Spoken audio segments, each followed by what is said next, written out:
Hello everyone and welcome back to Let's Play Shin Megami Tensei 1. Sorry this is a little bit delayed. Life is Strange Episode 4 just came out and I wanted to play through it. Holy fuck, that game is amazing.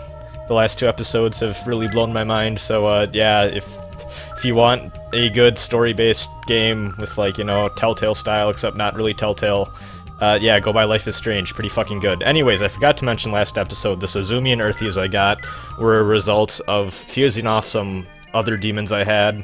I think like Pixie, Kobolds, Knocker, and another one that I don't quite remember. But yeah, so that's how I got those. And also you may note that sometimes in the fusion menu, a fusion will result in a weird little symbol, and that symbol denotes that the fusion will result in a slime, which is a kind of crappy demon. He's good for this point in the game, but very soon he will become useless. He's only level 13, so later on in the game, fusions resulting in a slime are just worthless failures that you don't want to do. So, we're gonna actually use this terminal thing, see what's up. Can you feel the mode 7?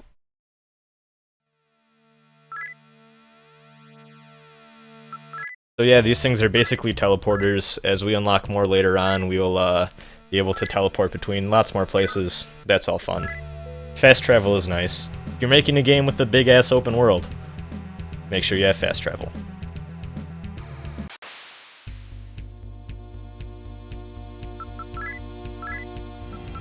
So I'm showing this off because I think this is the first negotiation I got into where it ended with me getting money, or like intimidating them into giving me something. So, I tried talking to a lot of gremlins this episode before I realized that I don't think you can actually recruit Jackie demons from just straight-up regular negotiation, so yeah, that was just me being stupid, but that first case at least worked out for the best, because I got stuff, which is nice.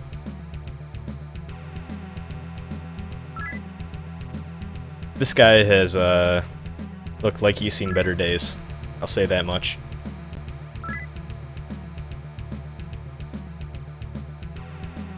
Yeah, let's not go back in there.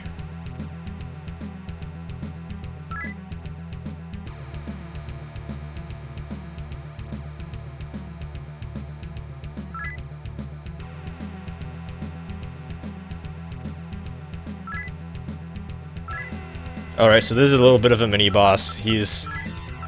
This is basically a random encounter in boss form. This is super nothing to worry about. Look, he's already dead, pretty much. There we go. So.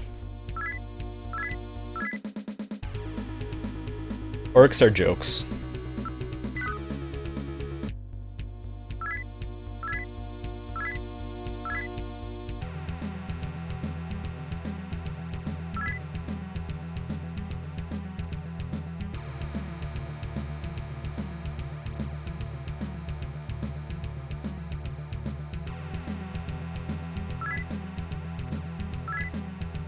Magnetite in there, which is pretty useful. So you might be wondering what magnetite is, or what it does. Magnetite is the little currency you have under your actual currency, and you need to, every time you take a step and you have demons in your party, they'll consume some magnetite, and if you run out of magnetite and keep taking steps, the demons will take damage. So it's basically a balancing factor to make sure you don't have a full party of demons out all the time. They kind of took this out of later Megaton games because it was more annoying, if anything, and I think they kind of realized it wasn't doing its intended purpose and was just kind of taking the fun customability stuff out of the game. Because I mean, when people play these games, they want to mess around with the demons, and it's no fun if you can't have them out, you know? So. Also, you may have noticed earlier we got a Molotov cocktail. Attack items in this game are pretty useless. I don't really recommend using them. Also, I'm giving Kazi a lot of incenses here. I gave him that intelligence incense just because I didn't want to waste a level up on intelligence, but I wanted up a little bit higher, just so it, like I said earlier, affects negotiations just enough to be in my favor more so. I'm gonna put it to like 13, 14-ish, and probably call it quits on leveling up intelligence this playthrough. Don't really need any more than that.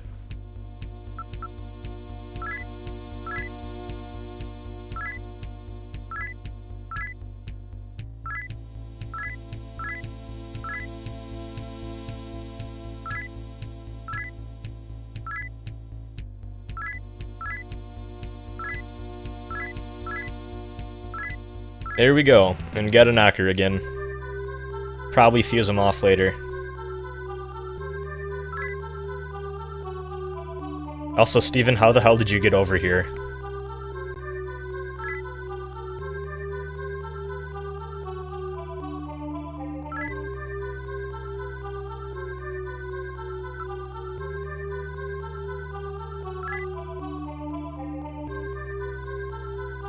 So this will happen a few more times throughout the game, where you can find Steven in a random place he probably shouldn't be, given that he is a dude just kind of chilling out in a wheelchair in the apocalypse.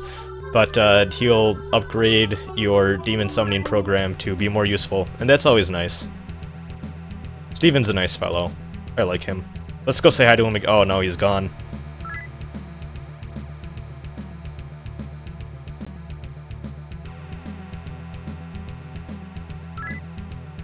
And another orc.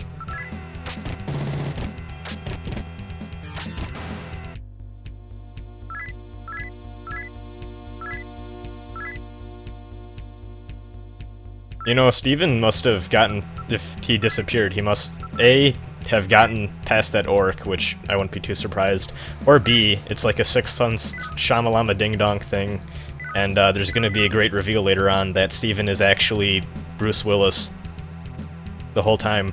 I'm sorry if I spoiled that movie for you, but the guy in that is actually Bruce Willis. Shocking twist.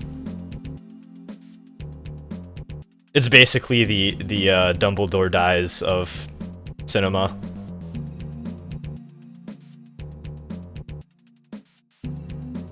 God, Bruce Willis should have been in fucking The Last Airbender. Oh, M. Night Shyamalan Ding Dong.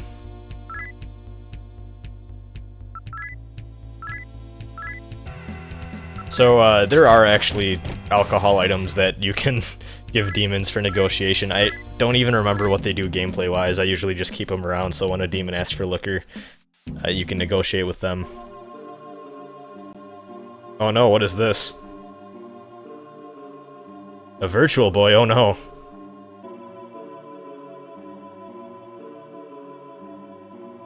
There's that Goto guy we've been hearing about. He, seems a little propaganda-y.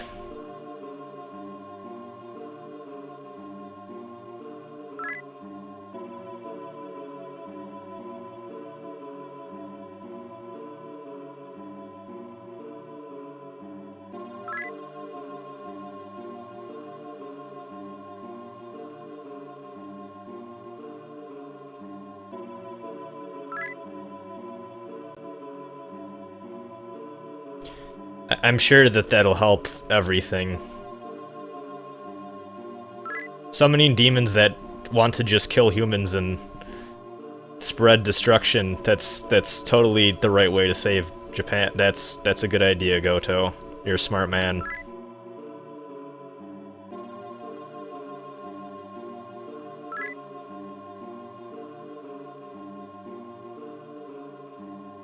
That sounds bad too, I guess. I think you're kind of going about this in a way that might be a little extreme.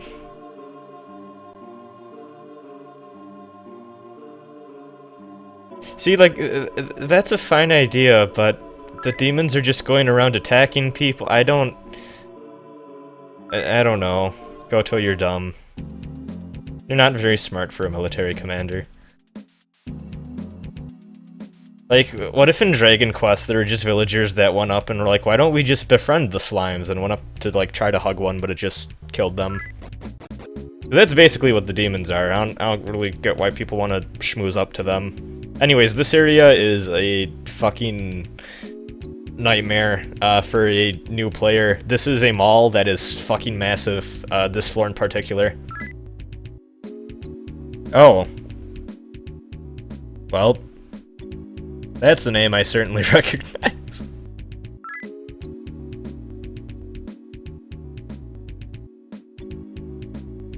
I think this guy is like the satanic equivalent to a Jehovah's Witness. This is pretty incredible.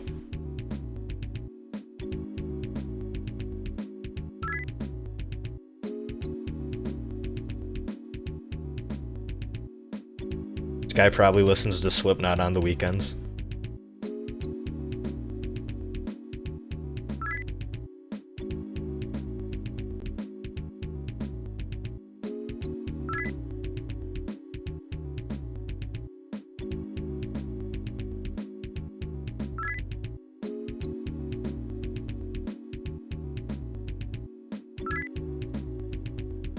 So this game keeps using the word minions, and I just keep thinking about the fucking stupid movie. Anyways, this is a guy in church. So, this is basically the same thing as a healer. Like the regular healer that we saw back near the mansion in the park. But, this is run by a chaos worshipping organization. So if you heal or basically do anything here, you will gain alignment points in favor of chaos. So you probably don't want to heal here every time if you're trying to stay neutral or go law. That said, if you are going chaos, you probably want to heal here exclusively. But if you're not going chaos, you can still heal here every now and again, but try not to do it too often or else you're going to be thrown into an alignment you don't like. Anyways, here are those slimes that we could have fused earlier, but now they're attacking us. And as you can see, they're pretty resilient to physical attacks. I just hit auto because I thought my characters were strong enough to kind of pierce through it, but no, they're pretty tanky. They're fucking me up pretty good. This is like one of the few cases where I'm going to use Takashi's magic just because they're weak to fire.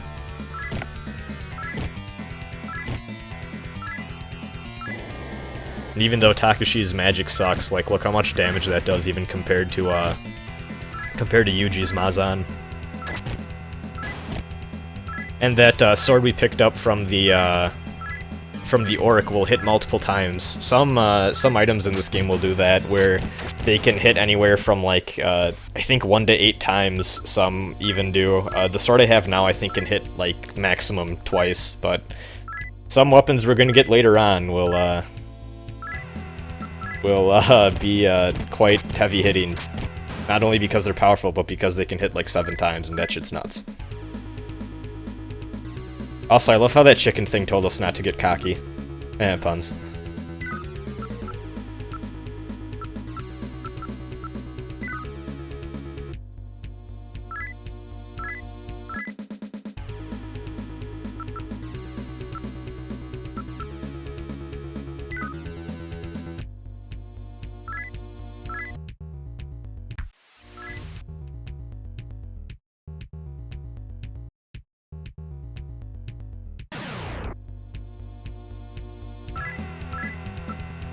So as you can see, a lot of random encounters in here, and this floor layout's kind of confusing the first time you play through. It's not too bad once you kind of get a hold of it, but you might actually want to look up a map for this area. Even compared to some later areas, this is kind of intimidating because at least they're kind of more straightforward mazes with an end goal.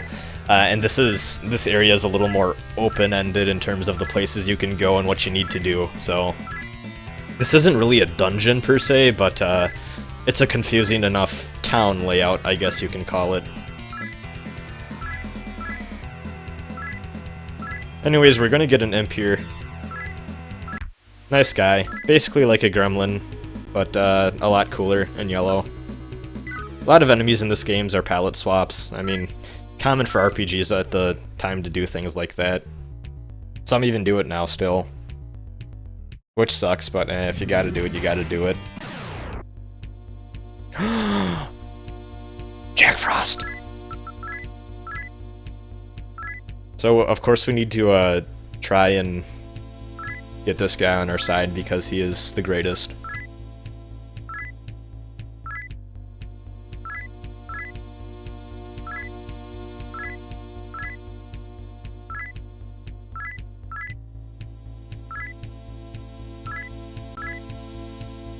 Gave a shit ton to Jack Frost, but he's gonna be worth it. Let's just summon him right now, fuck it. Who gives a shit about Yuka? Real 4th member of the team. Jack Frost actually isn't even that good in this game. If you got him a little earlier, I'd actually say he'd be pretty good early game demon, but he's kind of outclassed in terms of HP and abilities compared to some other demons. Like, he has Bufala, which is pretty damn good for this point in the game, but other than that, there are better demons, unfortunately. So there's this little... Oh, there's his brother. Let's try and get him too.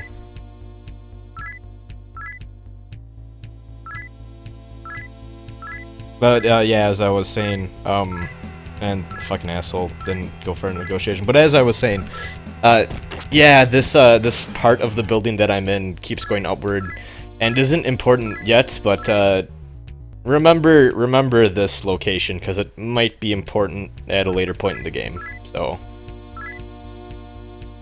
I just kind of cut out climbing the rest of that, this little part of this building, but yeah, we did eventually meet another Pyrojack, and we got him, so yeah. But anyways, yeah, I'm gonna cut to where I get to the top of this little part. It's very tiny and not hard to navigate at all, so I didn't think there was a point in covering it in the actual playthrough. But yeah, this is a Yakuza office, that's why it's kind of, I guess, blocked away from everything else.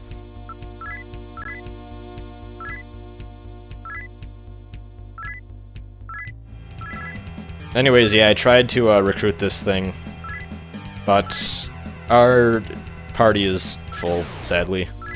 So that's a shame.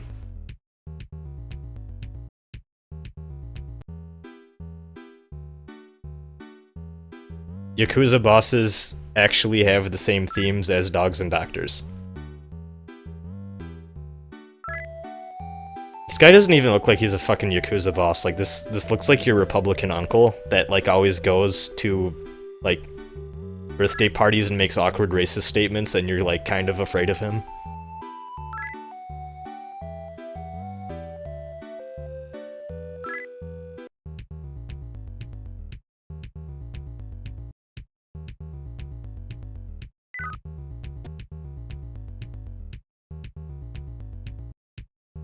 Anyways, yeah, I cut out the rest of walking down here, but the big, large open floor of this also has not only a place to heal, but also you have your own little fusion place here. I don't think I actually fuse anything here. Oh yeah, actually here, I explore some options. Eros is not the best for this point in the game.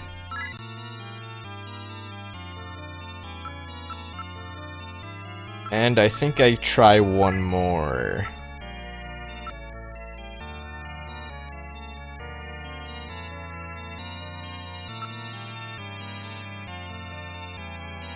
I'm taking some time here to think about what I want to do. Yeah, already have an Azumi, which sucks. That's the hard part about Fusion in this game, is I think the, I mean, it was early, so I don't want to give him too much shit, but I think the demon pool could have been a little bit bigger. If I recall, they actually fixed that in the re-releases, so... There we go, yeah, that's what I was looking for. Kanari is a pretty good demon, as Agilao and Bufula. Really good magic demon, but we are not high enough level to fuse our magical horse friend yet, so... yeah.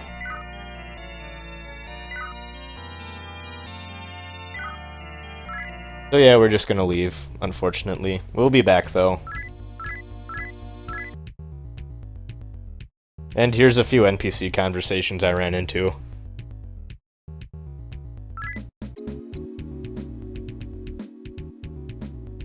So I don't know if this lady is, like, psychic or what, but yeah, she has issues. Here's another NPC.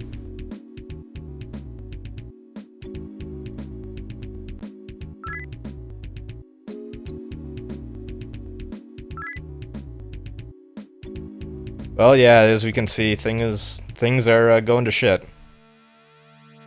And also, at the opposite point of where we came in, because there's two ways to enter this place that you can kind of see on the world map. There's two different buildings around a square section. So, yeah, around the place where, opposite of where we came in from, there's a terminal that you can save at. I actually did not know that until, like, my third playthrough of this game, because I just always went back to the lab from earlier in this episode to warp back and save and stuff. So it's pretty useful knowing that that place is there.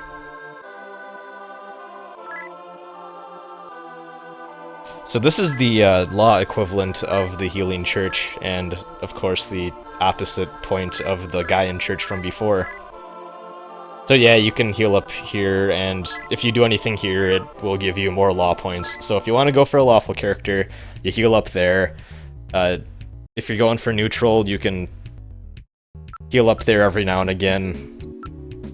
Also, this is a hard-ass question to ask a stranger, friend. But, yeah, if you're going chaos, just avoid that place. Not worth healing at.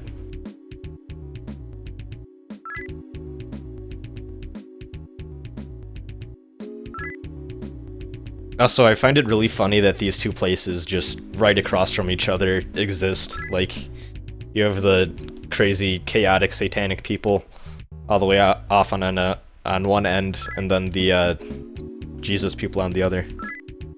Also, the disco is closed, which is sad.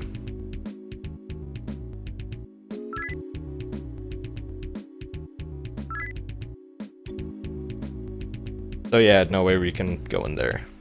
But what can you do? So this is the place where we actually need to go. Just cutting out random encounters. And there's Yuriko again. But yeah, there's a group of 3 bars right next to one another. And you only need to go to the one when you're looking at all 3 bar doors, it's the one on the leftmost point. And Yuriko's gone. What's with people, like creepy people talking to us, and then we go back to where they were and they're just gone? Is everyone in this just Bruce Willis? Anyways, yeah. So, yeah, you can talk to the bartenders, kind of like when we're in the cafe getting coffee for a mom. You can just talk to the person running the shop and they'll have stuff to say. And this bartender's pretty important. So answer these next few questions pretty carefully.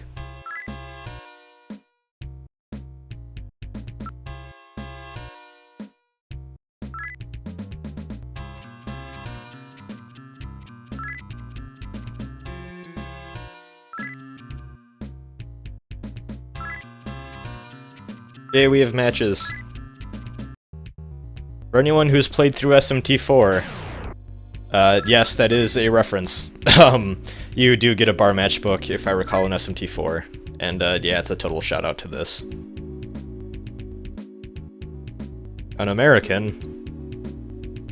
So, you might be wondering what the deal is with the italicized text. That is to denote that, these American soldiers do not speak Japanese very well. I don't really know how, in the Japanese version they did that, but, yeah. I like how this translation does it. They just kind of speak like idiots.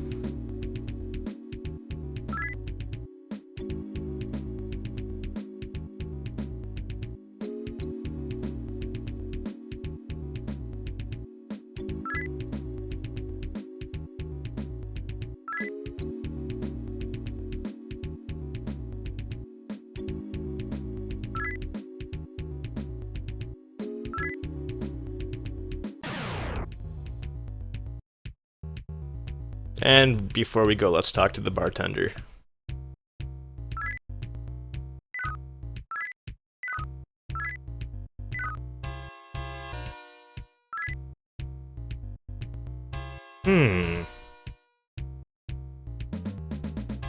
Interesting.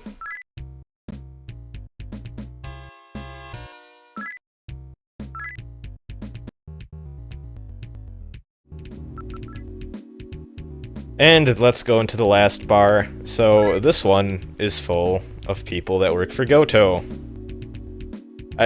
Similar to the church thing, I like how there are 3 bars, one working for the resistance, one for the American army, and one with the self-defense forces under Goto, all next to one another. Like, there's just a shootout waiting to happen here, apparently. Everyone probably hates each other.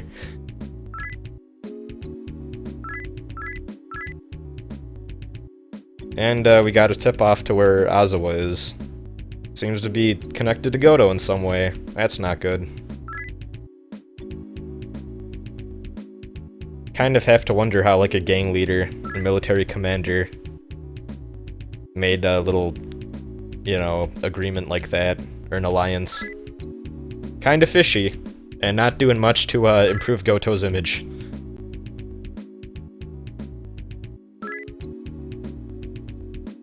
I think there is a bit of sympathy that is lost in this game if you aren't a Japanese person playing it, because to be fair, Goto is very clearly trying to protect Japan from an invading American force.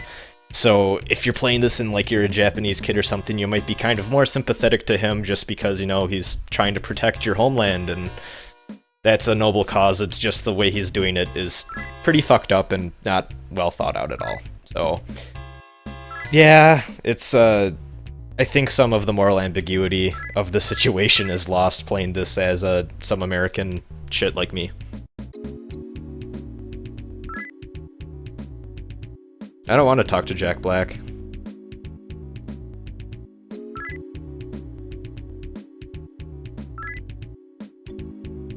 Well, I guess our next mission is to find the Pick of Destiny. Alright, so you may have noticed earlier that there's a staircase here, and it's kind of suspicious, so let's go down here and see what's up. I don't know why this mall has an entranceway to what looks like a sewer system thing, but it does. Or some sort of storage place. I don't know what the hell this is.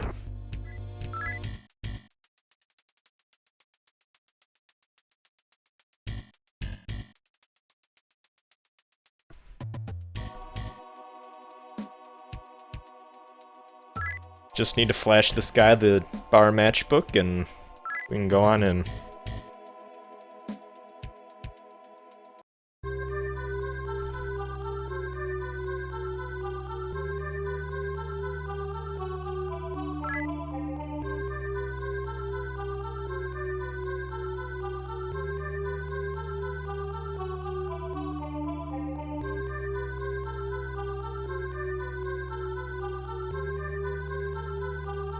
Guy has a killer stash.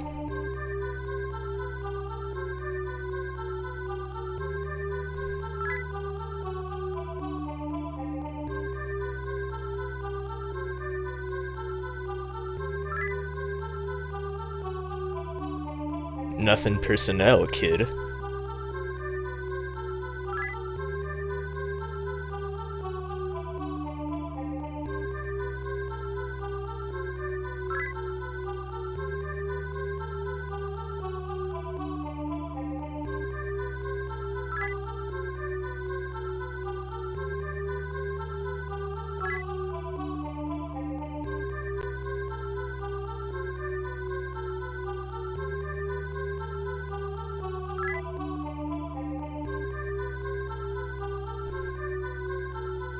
And there she is.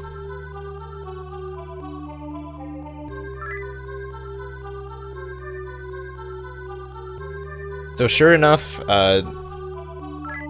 this game does something I really enjoy, where it sets it up so that your neighbor is named the same as the heroine of this game. So they kind of trick you into this sense that the female lead is going to be like your childhood best friend, neighborhood pal girl, but in actuality she's not. There are two characters with the name of the heroine. And I think that's a pretty neat idea.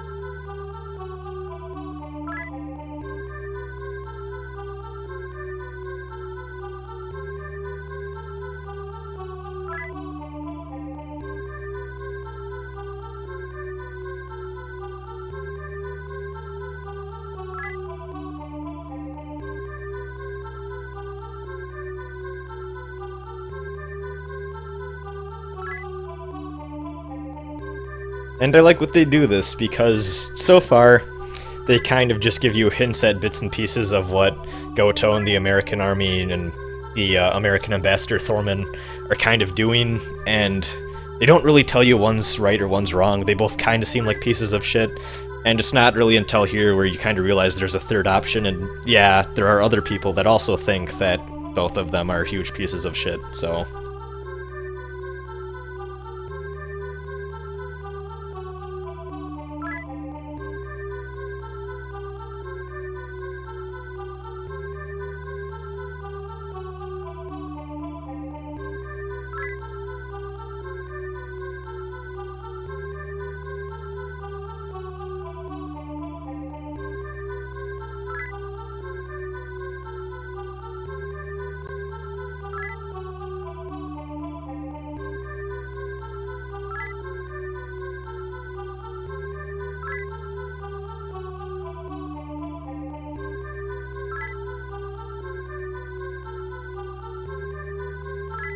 I like how Yuji has this noble cause of saving his girlfriend, and Takashi is just really upset that he got beat up and wants revenge.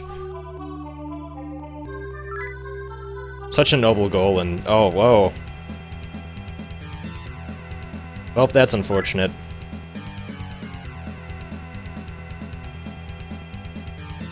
Okay, now I want to beat up Ozawa too. Never mind, Takashi, you're cool in my book.